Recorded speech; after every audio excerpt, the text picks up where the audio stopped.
EF21 is sponsored by the Climate Council of Greater Kansas City and KKFI 90.1 FM, Kansas City Community Radio.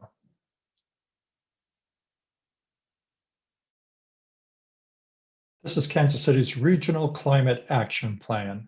Please welcome your hosts, Adison Banks and Bill Blessing.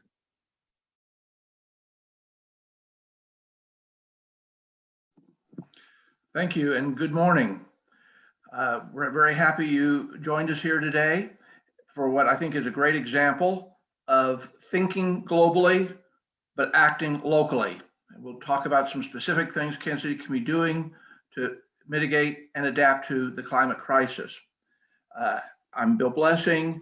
After a background in corporate leadership, I work now on some corporate and nonprofit boards, including the Kansas chapter of the Nature Conservancy and Heartland Conservation Alliance, which is focused here in Kansas City. Adison? And I'm Adison Banks. So I've been a part of ClimateGKC since its formation in 2018. I'm on its policy committee and I'm an ambassador for the Climate Action Plan, what we're going to talk to you about today. So we're going to begin by showing you a video about the Climate Action Plan. So I'll pull that up now.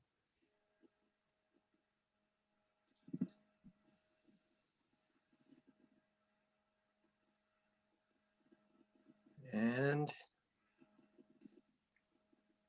hello, Greater Kansas City area. My name is Lindsay Constance, representing the city of Shawnee. Hi, I'm Mike Kelly, Mayor of Roland Park, Kansas, Chairman of ClimateGKC. We're very excited to show you what local leaders like us have been working on over the last year to address climate change. And the actions and the opportunities that come from helping our region find resilience in the face of increased extreme weather. In 2018, Lindsay and I helped organize ClimateGKC. ClimateGKC, a coalition of over 100 elected officials across 25 local municipalities. Independence, Missouri. Northeast Johnson County. Kansas City, Missouri. Shawnee, Lenexa, and Overland Park, Kansas. Smithville, Missouri. Lawrence, Kansas. The 2nd District of Kansas City in Platte County and portions of Clay. We knew that regional partnership would be necessary to address climate resilience, and launched a pilot project with the Global Covenant of Mayors to create a regional climate action plan. And since then, over 1,000 community residents, experts, and other stakeholders helped build the foundation for the document being released this spring. Just in time for Earth Day's 51st annual celebration. You know, our 10-county region is made up of over 2 million residents. And we want as many people as possible to find something they can connect with in this plan. Something that feels like they can do. Even if it's just one thing. We know that we can reduce greenhouse emissions in the greater Kansas City region with an ambitious goal of net zero emissions by the year 2050. Net zero emissions by 2050. Climate action isn't just about transportation. There's so much more we can address. Finding triple bottom line benefits for people, for planet, and for profit. So many of the things that we need to do are the things that we as leaders want to do. Creating opportunities, creating jobs. Reducing stress on our hospitals and saving lives in extreme heat. But mostly, it's about taking the risks posed by climate change and turning them into opportunities for the Kansas City region to rebuild a stronger, healthy, and more economically vibrant region than ever before. With more of our citizens included in that growth. No one person or organization can do everything. But everyone can do something. It's 2021. We're all tired of bad news. We're all tired of bad news. Let's get out there and do something. Let's get out there and do something. Visit kcmetroclimateplan.org to find out what actions you can take on the things that matter the most to you. On behalf of ClimateGKC and our friends at the Mid-America Regional Council, thank you. Thank you. Hello, Greater Kansas City area. And thank you for watching the video. While we transition, I'm going to give a few words of context. three documents share some common terminology and structure. Drawdown is a book written in 2017 that speaks at a global level about the things we can do to not only reduce carbon or greenhouse gas emissions, but also actually reverse their trajectory and draw them down to lower levels.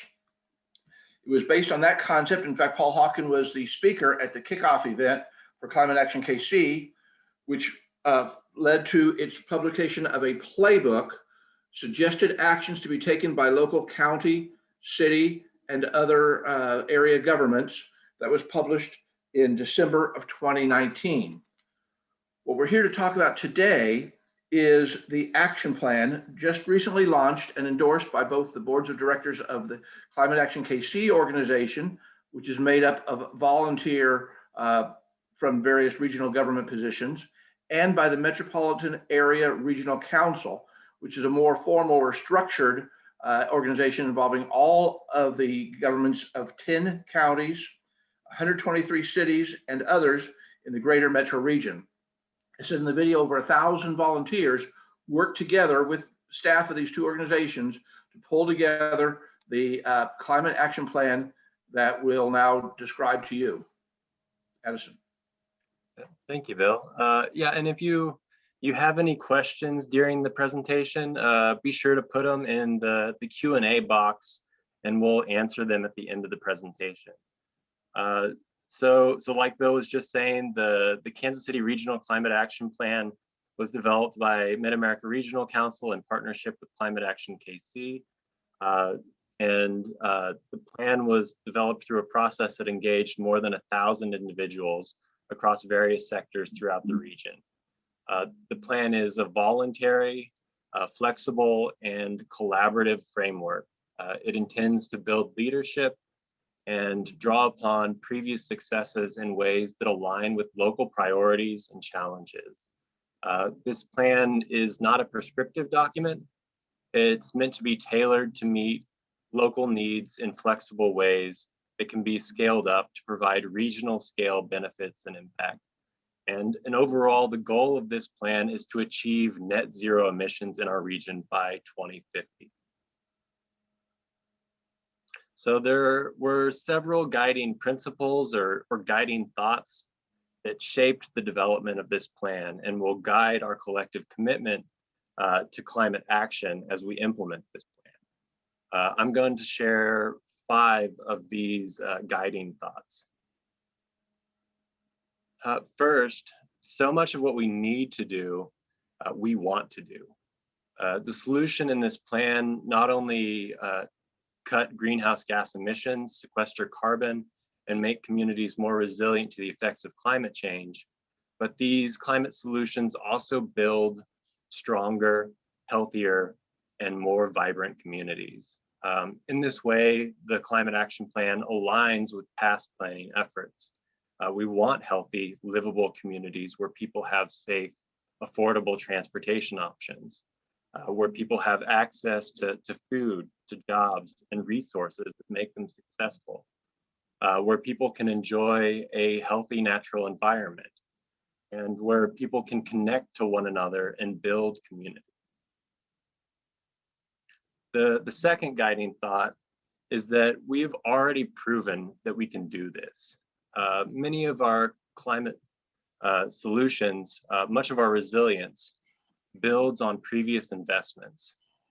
The investments we've already made are wide-ranging, from trees to transit.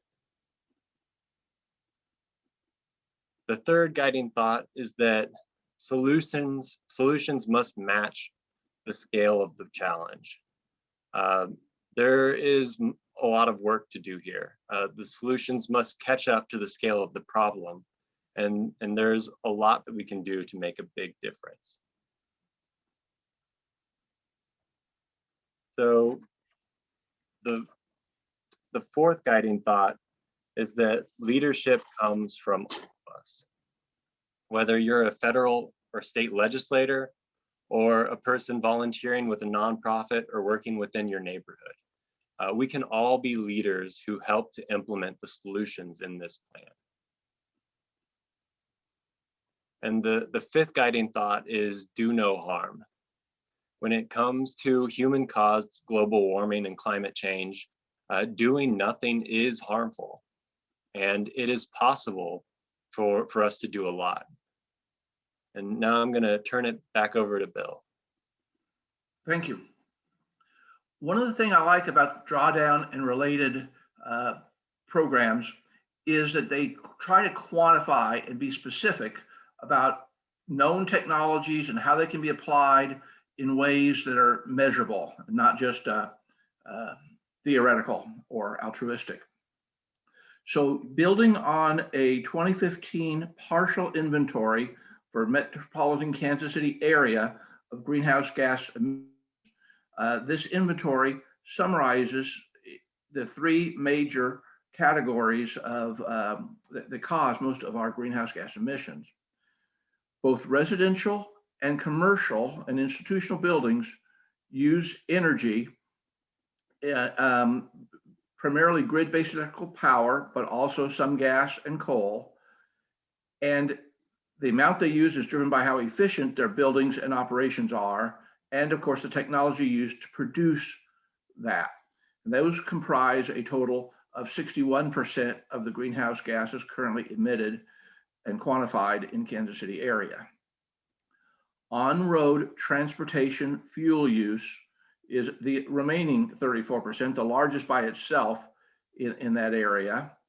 And waste, such as methane emissions from landfill decomposition and wastewater treatment, is another 3%.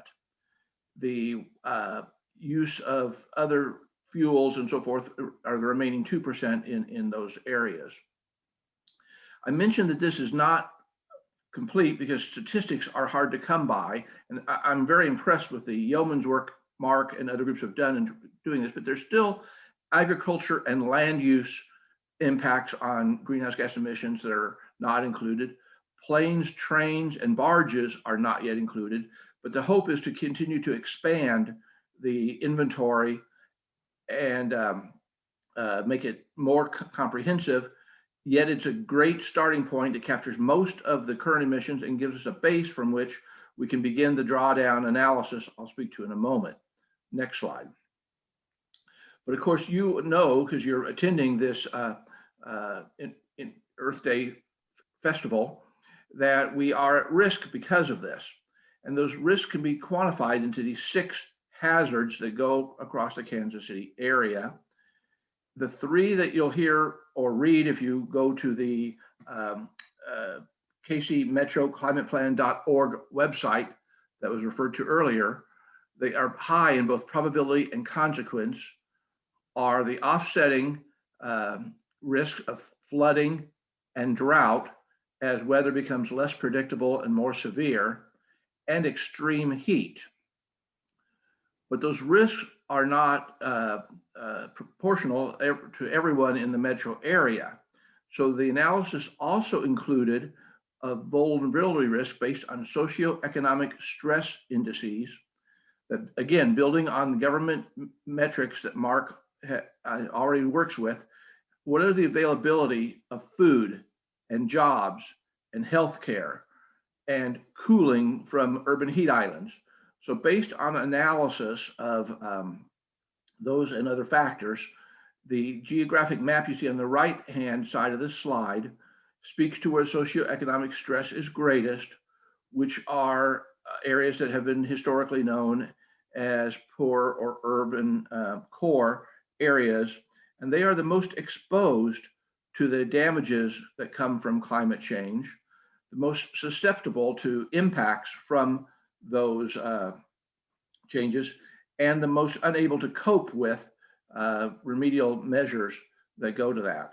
So again, this whole study was based, and the actions we're going to be talking about in a moment are based on this combination of looking at climate risks and the vulnerability in different areas of the metro, of the 10-county metro area, which has 2.14 million residents. Next. So based on that, this plan summarized a series of goals into 9 action areas. Each of these areas were rated as relevant for adaptation and or mitigation of the climate risks that are coming forward. And we're going to speak about them in a moment. I'll cover the ones that are adaptation centric, as we'll do another 4 that are local policy oriented. As was pointed out, there are many co-benefits of taking these actions. We want to do these things anyhow. 3 of these are different than the other 6, because rather than speaking to specific things that reduce greenhouse gas emissions or the impact of them, they go to creating the environment or supportive mechanisms that can deal with those. So collaboration and leadership focus on the need for not only our governments, but our businesses and nonprofits to work consciously by each one and together to reduce the climate change challenges. Innovation and finance talks about leveraging mechanisms that can bring more focus and monies to actions that will help the problem. And community resilience goes to creating the adaptive mechanisms that help mitigate the impacts when it does occur. But I'll go on to the greenhouse gas mitigation, because this is really the hope that we're all working towards. Next slide. That says, back in 2015, when this plan was devised, there was about 30 million metric tons of greenhouse gas emission carbon equivalents. But by 2050, that with the projections for growth, that would have grown to 37 million with business as usual or continuing current practices and technologies. But 3 major and a minor one for waste actions can reduce that by 83%. As I said earlier, roughly 2/3 of the emissions are building oriented, and they broke the actions into 2 categories of improving the efficiency of buildings so they use less energy. And second, changing the source of energy, reducing coal and gas in preference for electricity, and converting that from primarily coal historically, and continuing the transition towards wind and solar and other renewable sources of energy over the time horizon. Similarly, in transportation, there are goals to reduce the absolute amount of transportation, but also shift it from primarily fossil fuel, gasoline oriented towards increasingly electrified or other clean technologies. And a little bit of waste reduction in the way we manage our landfills and so forth. But that leaves roughly 17%. So you'll also hear about nature-based solutions that can sequester the remaining 17% of the greenhouse gases that would otherwise make. So the goal, as stated, is that by 2050, we can go from what would be roughly 37 million metric tons of carbon equivalent emissions down to 0. The goal of net zero, and you'll see that 0 used on a lot of the slides throughout this presentation. Next. So I'm going to talk about 5 categories or 5 of the actions which are primarily adaptation oriented. The first one, next, focuses on our food and agriculture systems. These, as I said earlier, have lots of co-benefits going to greater health, human health, and preservation of natural ecosystems, as well as reducing the greenhouse gas emissions. And there are 2 primary goals in this category, which is important because it's rough, even though not quantified currently, it's roughly 10% of global emissions, and 57% of the land area in those 10 counties in metropolitan Kansas City is used for agriculture, both farming and grazing. The 2 goals in this area are to reduce the greenhouse gas emissions and increase carbon sequestration regionally by improved practices. You no doubt heard a lot about the soil health movement and the idea that rather than using industrial chemicals and pesticides, herbicides, and so forth, that practices that involve no-till and cover crops and other techniques can restore health in soil microbes and otherwise that we've reduced through those industrial practices, and actually increase yields and improve soil health and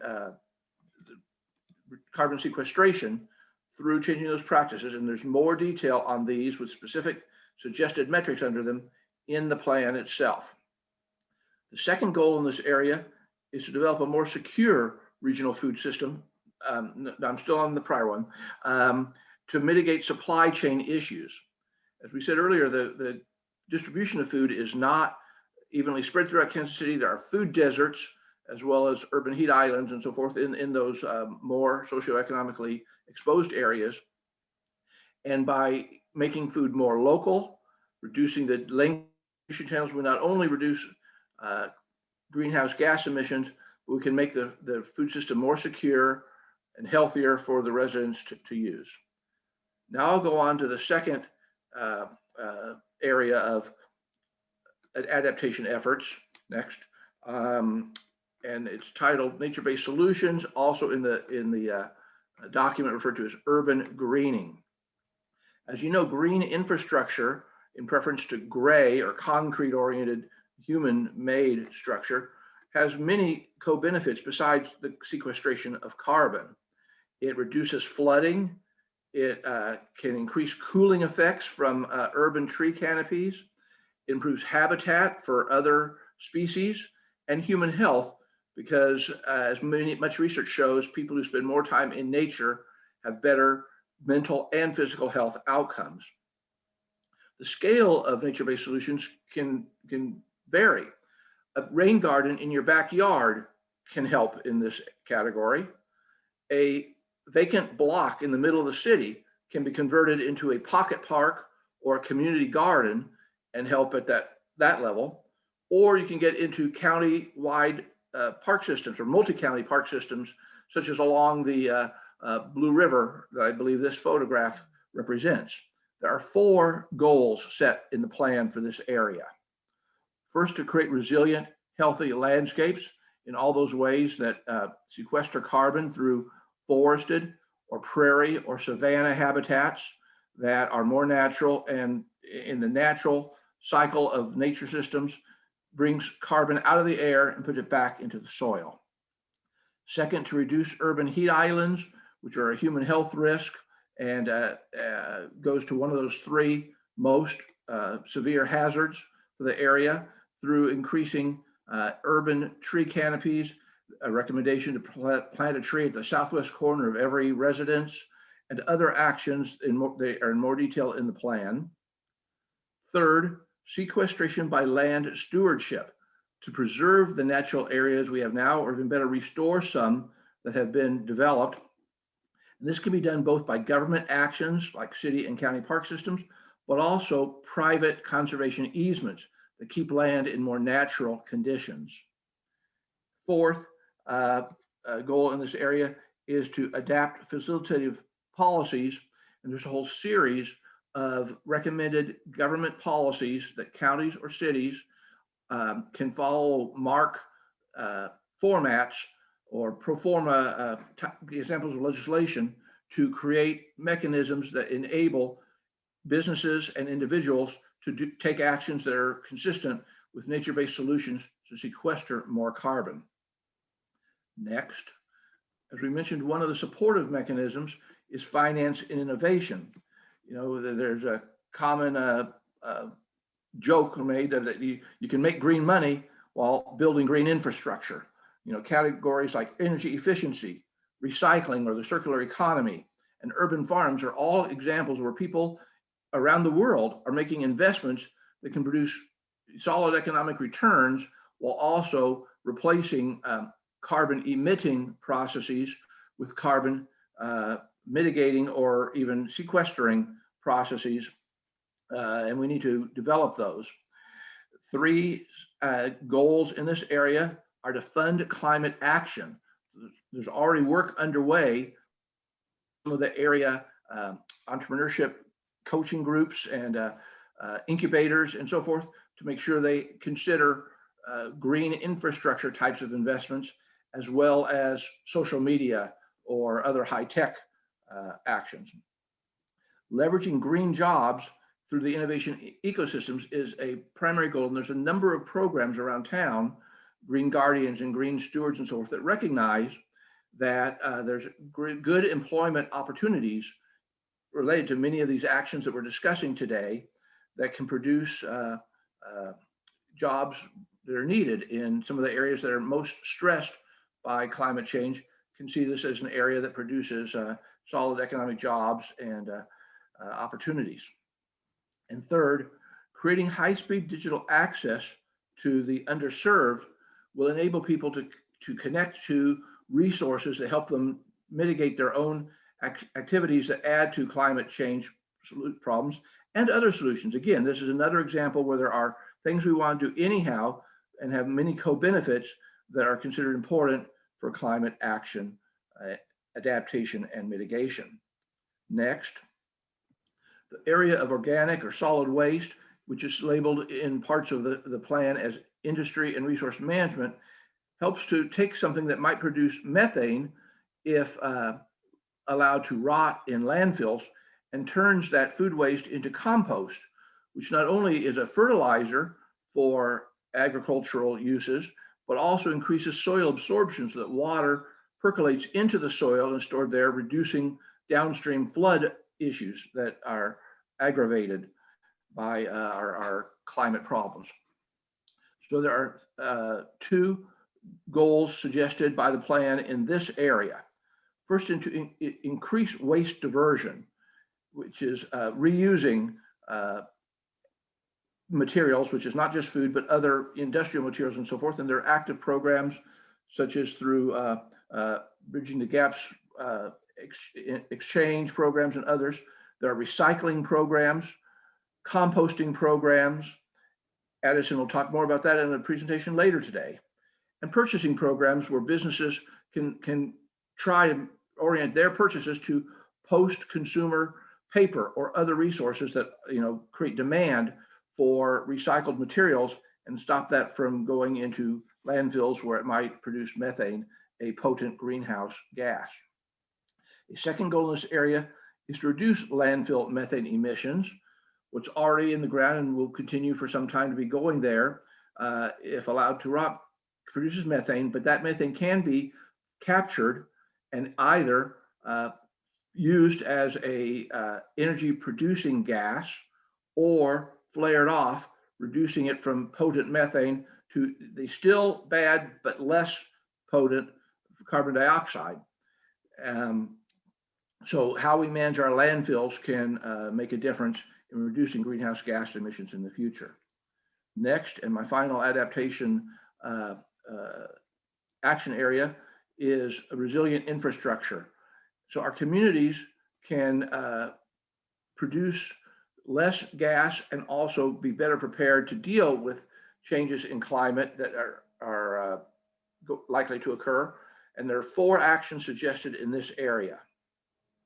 First is to proactively engage vulnerable communities to understand and feel agency in doing things that will help make their neighborhoods more resilient and adaptive to changes that may be coming. Planting trees is shown as an example here, consistent with the urban greening I talked about earlier. Second is to educate the public regarding resilience and climate actions they can take. Obviously, this Earth Festival is an example of that, but it needs to be done on a larger scale, and a lot of governments and nonprofits have programs in this area to try and increase awareness and action by those 2.14 million residents of the greater Kansas City area. Third goal is to support dense and a robust network of resilience resources. A sub-goal in this area, for example, is to create urban cooling centers using community centers or other places in those most socioeconomically vulnerable communities that when a extreme heat event occurs can provide a place for people to cool down.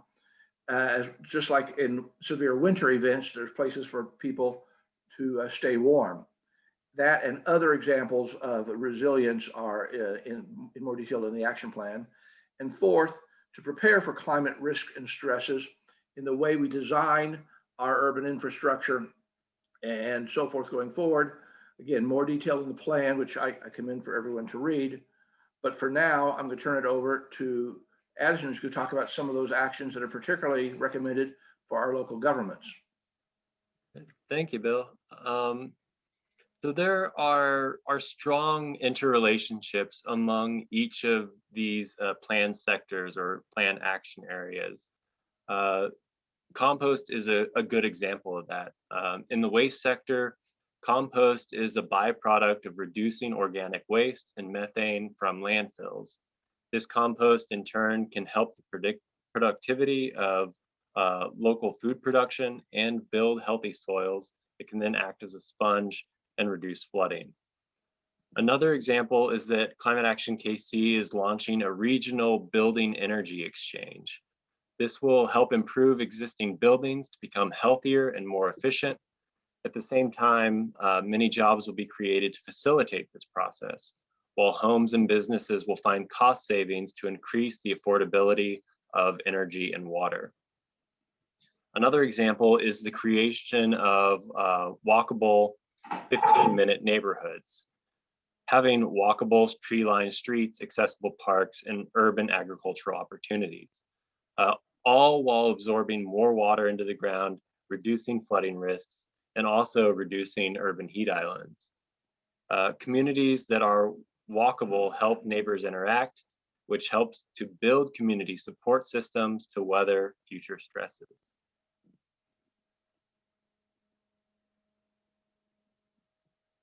So the Climate Action Plan identifies a range of opportunities to enact local policies and programs. There are many specific local government policy opportunities. For example, opportunities to make buildings more energy efficient and opportunities to protect streams and trees during the urbanization process. I'm going to talk about 4 of the Climate Action Plan's action areas where there are local government policy opportunities. First is energy, and energy actually includes 2 of the Climate Action Plan's identified action areas, energy efficiency and renewable energy.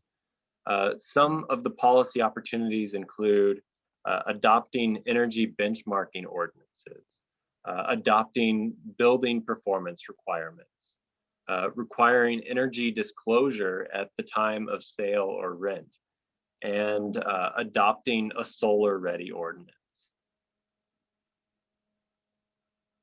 Second is urban greening. Some of the policy opportunities here include adopting tree protection and native landscaping ordinances. In conjunction with those ordinances, we could adopt strengthened stream buffer ordinances. We can also update our regulations on engineering standards for stormwater management.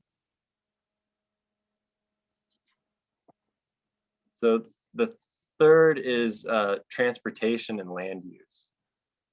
Some of the policy opportunities here include adopting and implementing complete and green street policies, revising zoning and other policies to create transit supportive environments around existing and planned transit. Fourth is food and agriculture. An example of a local policy opportunity here is amending agricultural zoning to include smaller acreages for agriculture and food production. Along with that, building codes and animal regulations could also be updated to facilitate urban agriculture. So the Climate Action Plan advocates for climate action. There are lots of ways cities and counties can lead by example, partner with community organizations, and apply a climate lens to city or county operations. I'm going to talk about 3 ways for local governments to act. The first action revolves around planning and decision making. Adopting the Climate Action Plan is a good place to start. local governments could designate a point person for resilience. This plan advocates that every community designates someone who's in charge of overseeing climate action. This could be an individual within the city or an entire committee. Also, local governments will want to make sure they are getting every benefit out of every dollar that they spend. Additionally, local vulnerability assessments can be completed. So each local government knows the specific risks it faces. What are the vulnerabilities to people, to services, and to assets? The locality should then implement resilience elements into its local plans. Second, our local governments can lead by example. They can retrofit city-owned buildings. They can plant trees, both along streets and streams. They can join Evergy's Renewable Direct program. And they can design resilient infrastructure. Third, our local governments are encouraged to think and act like partners. They can collaborate on implementation, whether it's planting trees, implementing bike infrastructure, or making improvements to building and development. They can encourage local participation, the participation of businesses, institutions, and residents. We need everyone to participate as we plan and as we put those plans into action. So thank you for listening to us talk about Kansas City's Regional Climate Action Plan. We're going to take questions now. And if you have any questions that remain after this Q&A session, Tom Jacobs and Karen Clausen's contact information is on this slide. We also encourage you to learn more about the Climate Action Plan by visiting kcmetroclimateplan.org. I don't believe we have open questions listed right now, and that's the way it's set up, is to submit questions online. So at the bottom of your screen, if you move your cursor, you should be able to see Q&A, and Adison and I would be happy to answer questions about this exciting document, which represents the collaboration of, again, over 1,000 people, many of them government leaders, and hopefully we'll see it's a great example of applying concepts that can help with global drawdown of greenhouse gases by taking actions at a local, city, and county level.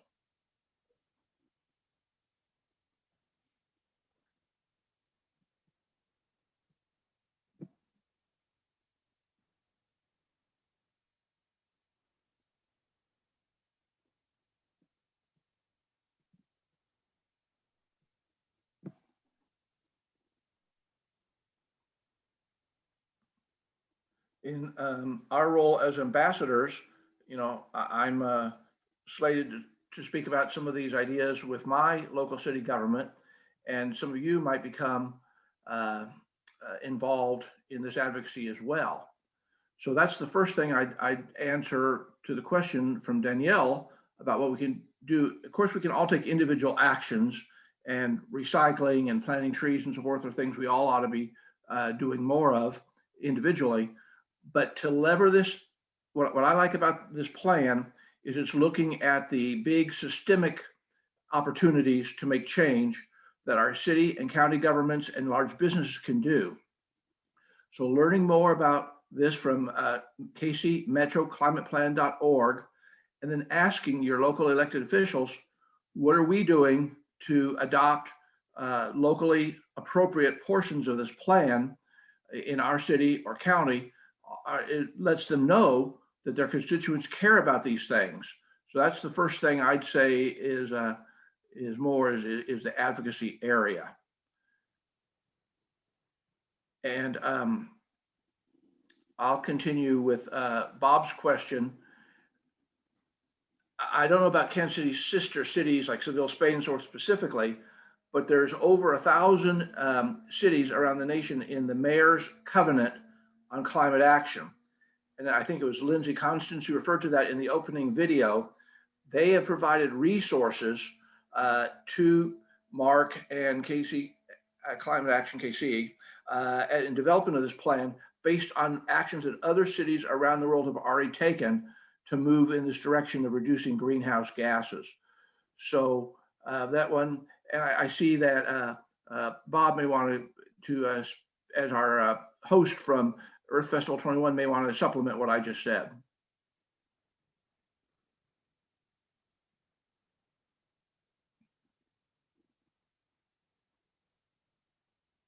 I'm not hearing Bob come on now. So Adison, do you want to take a couple of the questions? Sure.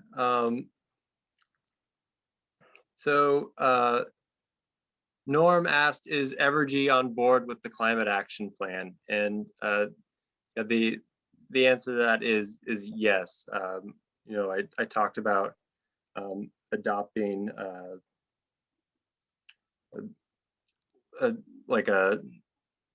a plan that Evergy has, so Evergy is on board. And let's see.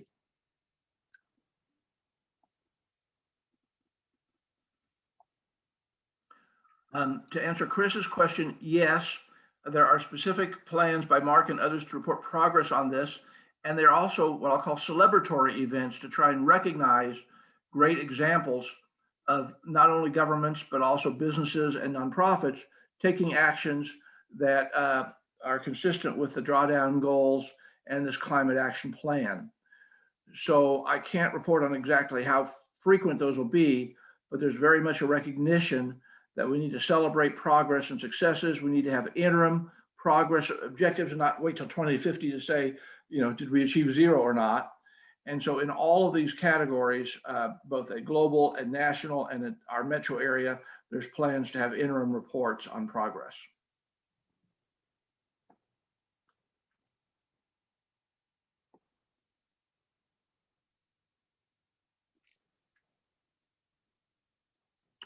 So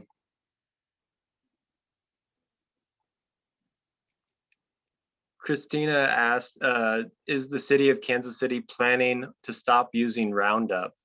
And that's a great question. I don't know the answer to that. I do know that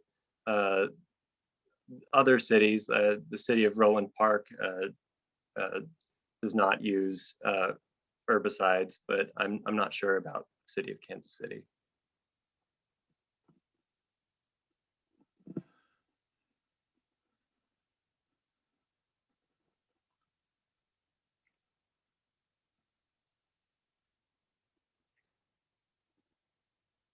I'll answer Bob by saying I'm not familiar with Transition Towns Network, but I appreciate your including a web link there, and I will look at it after this.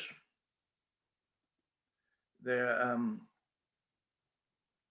again, a lot of opportunities to achieve other co-benefits along with greenhouse gas reduction and sequestration through these actions that we're talking about in the Climate Action KC plan.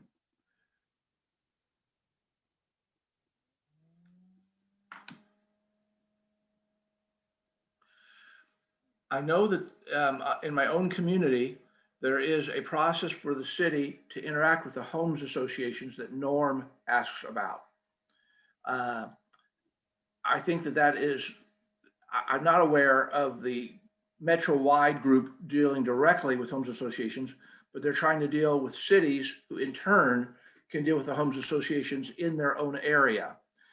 For example, in my city, we have a sustainability advisory board who holds an annual event that both honors homeowners association leaders as for the service they're doing to the community and tries to make them aware of resources like this Climate Action KC plan that they can adopt as they consider their own ordinances or rules about things like solar panels and so forth. So I agree they are a influential to implementation of these kinds of plans, but I believe that the interaction with them is through the cities that we're encouraging everyone to get involved with.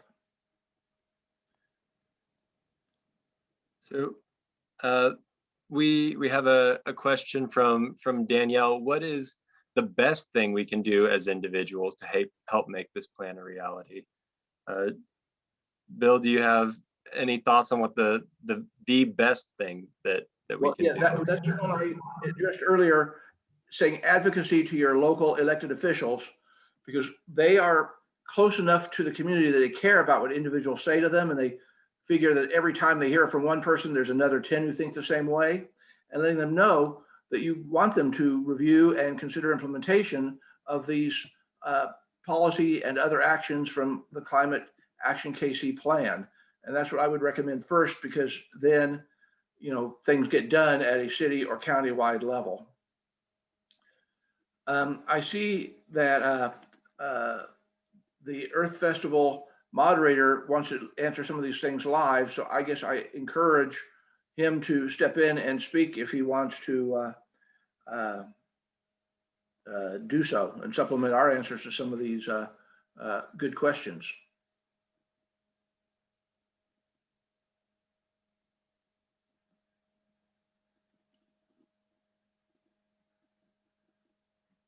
Not hearing that, we should move on. Do you want to take one, Adison?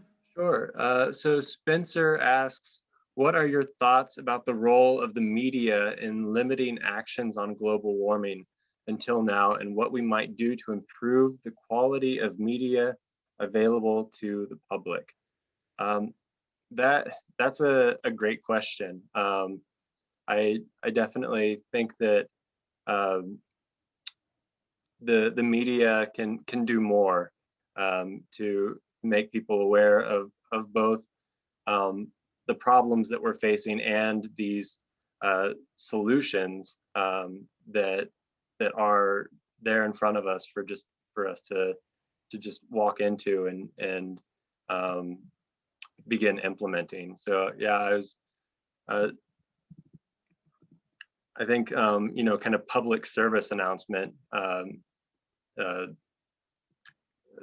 videos might be good.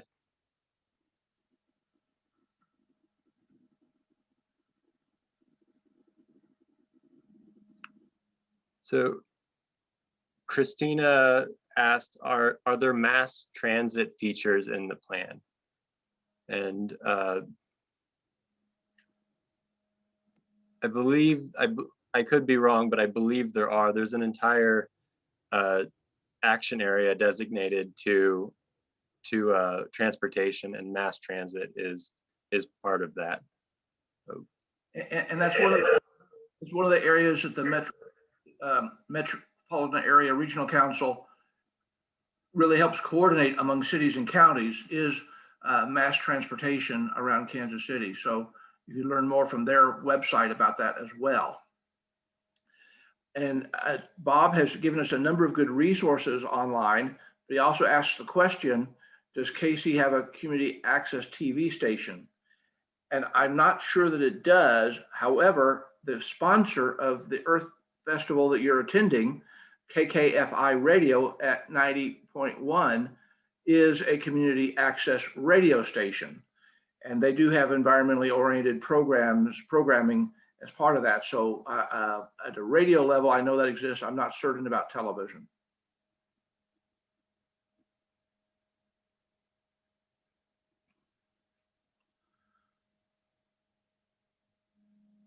We're happy to take other questions or referrals to some of these good resources to learn more about climate action coming up.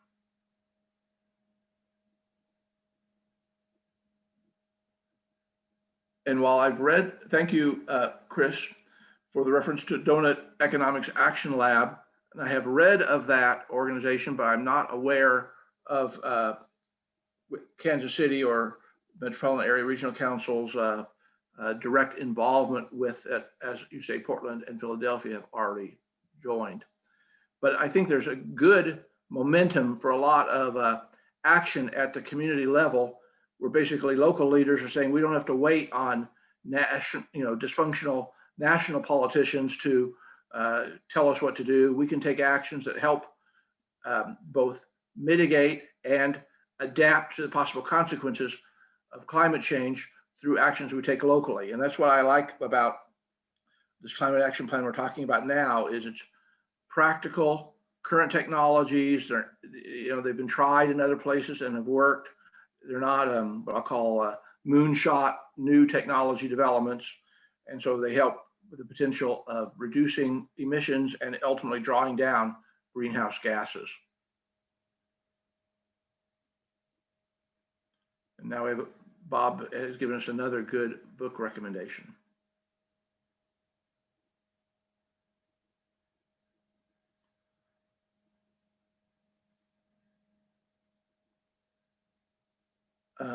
So the slide that's still on your screen, kcmetroclimateplan.org, will let you learn more about these specifics that we've discussed here today. And again, it's the product of the two organizations shown on the slide, which are comprised of local government leaders. So hopefully this equips you to speak with some of those and let them know, ask them if they're already engaged with, or encourage them to do so, and to adopt some of the pro forma, draft ordinances that can help cities adapt the way they operate and encourage the businesses and residents to take actions that are consistent with these goals of reducing greenhouse gas emissions and therefore climate change. I see some more questions have come in. Adison, do you want? Sure. So Spencer asked, how would you suggest people identify their local elected officials and how to contact them? I think every city in the metropolitan area that I'm aware of has a website, and your elected officials are on that site, and a lot of them do have contact information for your elected officials. Rodney asked a good question. And first I'd comment that commercial and industrial buildings were, I think, 29%. So a lot of what they're doing as electricity or gas goes into that building, it's in that building category. I think it's additional processes, especially those that are outside of buildings, that captures with the 2%. And as I stated earlier, the greenhouse gas inventory is not comprehensive. It relied on existing data sources, so it's possible that some portion of manufacturing's impact was missed in that. But I don't think we should let the perfect be the enemy of the good. It is, to my knowledge, the best, most widespread compilation of greenhouse gas emissions for the Metro KC area that has been done to date, and it led to platform from which we can then see a plan through changing improving energy efficiency, changing the technology used to produce our electricity and other building energy. Similarly, reducing and changing technology used for transportation could reduce the projected greenhouse gases in 2050 by 83%, take green infrastructure or nature-based solutions to sequester more carbon, drawing down the remaining 17% to get to a net zero emissions by 2050. And I think we all have to find a personal responsibility for helping that happen at our local levels if we're to have hopes for it to happen at a global level.